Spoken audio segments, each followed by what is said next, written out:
പ്രിയമുള്ള സുഹൃത്തുക്കളെ, എല്ലാവർക്കും നമസ്കാരം. ഇൻഫോ മീഡിയ വ്ളോഗിൻ്റെ പുതിയൊരു വീഡിയോയിലേക്ക് ഏവർക്കും സ്വാഗതം. വളരെ പ്രധാനപ്പെട്ട ചില അറിയിപ്പുകളാണ് ഇന്നത്തെ വീഡിയോയിലൂടെ ഷെയർ ചെയ്ത് തരുന്നത്. നമ്മുടെ സംസ്ഥാനത്ത് സാമൂഹ്യ സുരക്ഷാ ക്ഷേമ പെൻഷനൊക്കെ വാങ്ങുന്ന എല്ലാ ആളുകളെയും ബാധിക്കുന്ന ചില അറിയിപ്പുകൾ ഇപ്പോൾ എത്തിയിരിക്കുകയാണ്.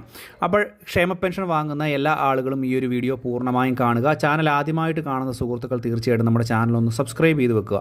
ഫേസ്ബുക്ക് വഴി ഈ ഒരു വീഡിയോ കാണുന്നവർ തീർച്ചയായിട്ടും നമ്മുടെ ഫേസ്ബുക്ക് പേജ് കൂടി ഒന്ന് ഫോളോ ചെയ്യാനും വീഡിയോ ലൈക്ക് ചെയ്യാനും പ്രത്യേകം ശ്രദ്ധിക്കുക. നമ്മുടെ സംസ്ഥാനത്ത് സാമൂഹ്യ സുരക്ഷാ ക്ഷേമ പെൻഷൻ വാങ്ങുന്ന ആളുകളുടെ പരിധി ഉയർന്നു വന്നുകൊണ്ടിരിക്കുകയാണ്. കൂടുതലായിട്ടുള്ള ആളുകൾ ഇപ്പോൾ 62 ലക്ഷത്തിന് മുകളിൽ ആളുകൾ ഇപ്പോൾ തന്നെ പെൻഷൻ വാങ്ങുന്നുണ്ട്. അതുപോലെ തന്നെ വാർദ്ധക്യ വിധവ പെൻഷനുമൊക്കെ ഉയർന്ന രീതിയിലേക്ക് അല്ലെങ്കിൽ കൂടുതൽ ആളുകൾ വാങ്ങുന്ന ഒരു സാഹചര്യത്തിലേക്ക് എത്തുന്നുണ്ട്. ഇതിൻ്റെ ഒരു പശ്ചാത്തലത്തിൽ കർശനമായിട്ടുള്ള പരിശോധനാ നടപടികൾ ഉണ്ടാകുമെന്ന് മുൻപ് തന്നെ ഞാൻ പറഞ്ഞിരുന്നതാണ്. ആ നടപടികൾ ഇനിയിപ്പോൾ വാർഷിക പെൻഷൻ മസ്റ്ററിംഗ് കൂടത്തിൽ തന്നെ മറ്റ് നടപടികൾ കൂടി ഉണ്ടാകുന്ന ഒരു സാഹചര്യം ഉണ്ടാവുകയാണ്. നമുക്കറിയാം, പെൻഷൻ തുക 3000 രൂപയാക്കി വർദ്ധിപ്പിക്കുമെന്ന് പറഞ്ഞിരുന്നുവെങ്കിൽ പോലും ഇതുവരെ കൂടിയ മന്ത്രിസഭാ യോഗങ്ങളിൽ ഒന്നും തന്നെ പെൻഷൻ തുക വർദ്ധിപ്പിക്കുന്നതുമായി ബന്ധപ്പെട്ട് യാതൊരു തരത്തിലുള്ള ഒരു അറിയിപ്പോ അല്ലെങ്കിൽ ഒരു നടപടി പോലും വന്നിട്ടില്ല. പക്ഷേ നമുക്ക് പ്രതീക്ഷിക്കേണ്ടത് ക്ഷേമ പെൻഷൻ വർദ്ധിപ്പിക്കാനുള്ള സാധ്യത അടുത്ത സമ്പൂർണ്ണ ബഡ്ജറ്റ് വരികയാണ്. നമുക്കറിയാം, ഈ ജൂൺ മാസത്തിൽ സമ്പൂർണ്ണമായിട്ടുള്ള ഒരു ബഡ്ജറ്റ് ഇപ്പോഴത്തെ മുഖ്യമന്ത്രിയും ധനകാര്യമന്ത്രിയുമായ വി ഡി സതീശൻ അവതരിപ്പിക്കും.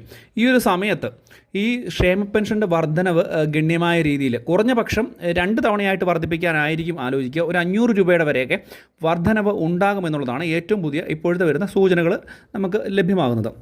അങ്ങനെ വരുമ്പോൾ ശ്രദ്ധിക്കേണ്ട ഏറ്റവും പ്രധാനപ്പെട്ട കാര്യം, ഇതിനുവേണ്ടി വലിയ ഒരു തുക തന്നെ സംസ്ഥാന സർക്കാർ കണ്ടെത്തേണ്ടതായിട്ട് വരികയാണ്. ആ ഒരു സാഹചര്യത്തിൽ ഈ നടപടികൾ, ഈ ഒരു പരിശോധനാ നടപടികളൊക്കെ കൂടുതൽ കർശനമാക്കാനും പെൻഷൻ ആനുകൂല്യങ്ങൾ വാങ്ങുന്ന അർഹതയുള്ള ആളുകളിലേക്ക് മാത്രം തുക എത്തിക്കുവാനും വേണ്ട നടപടികൾ സംസ്ഥാന ധനകാര്യ വകുപ്പിൻ്റെ ഭാഗത്തു നിന്ന് ഉണ്ടാകുമെന്നുള്ളതാണ് ഏറ്റവും പുതിയ റിപ്പോർട്ട്. മറ്റേതെങ്കിലും പെൻഷൻ വാങ്ങുന്ന ആളുകളോ അല്ലെങ്കിൽ ക്ഷേമനിധി ആനുകൂല്യങ്ങളൊക്കെ വാങ്ങുന്ന ആളുകളോ അല്ലെങ്കിൽ മറ്റേതെങ്കിലും സർക്കാർ അർദ്ധ സർക്കാർ സ്ഥാപനങ്ങളിൽ നിന്ന് പെൻഷൻ വാങ്ങുന്ന ആളുകളൊക്കെ ഉണ്ടെങ്കിൽ അവർക്കെതിരെയൊക്കെ കർശനമായിട്ടുള്ള നടപടി ഇനിയും ഉണ്ടാവും. വരുമാന പരിധി കുറയ്ക്കുമോ എന്നുള്ള കാര്യം പല ആളുകളും ഇപ്പോൾ ചോദിക്കുന്നുണ്ട്.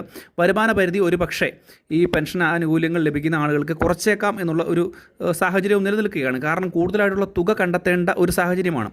മുൻപ് സാമ്പത്തികമായിട്ട് ബുദ്ധിമുട്ടി നിൽക്കുന്ന സമയത്ത് പെൻഷൻ ആനുകൂല്യം വാങ്ങിച്ച ആളുകൾ ഇപ്പോൾ ഉയർന്ന സാമ്പത്തിക നിലയിൽ ഉണ്ടായിട്ട് പോലും പെൻഷൻ ആനുകൂല്യം കൈപ്പറ്റുന്നവരുണ്ട്. അവർക്കെതിരെ കർശനമായിട്ടുള്ള പരിശോധനാ നടപടികളൊക്കെ ഉണ്ടാകും.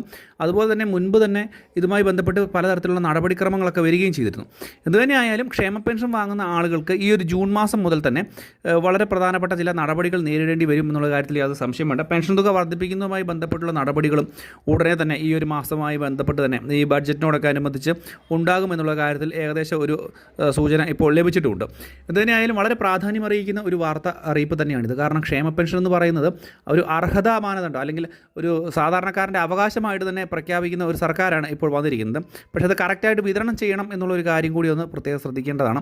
കാരണം മുൻപത്തെ സമയങ്ങളിൽ ക്ഷേമ പെൻഷൻ എത്ര ശതമാനം കുടിശ്ശിക വന്നിട്ടുണ്ട് എന്നുള്ളൊരു കാര്യം കൂടി പ്രത്യേകം ശ്രദ്ധിക്കേണ്ടതായിട്ടുണ്ട്.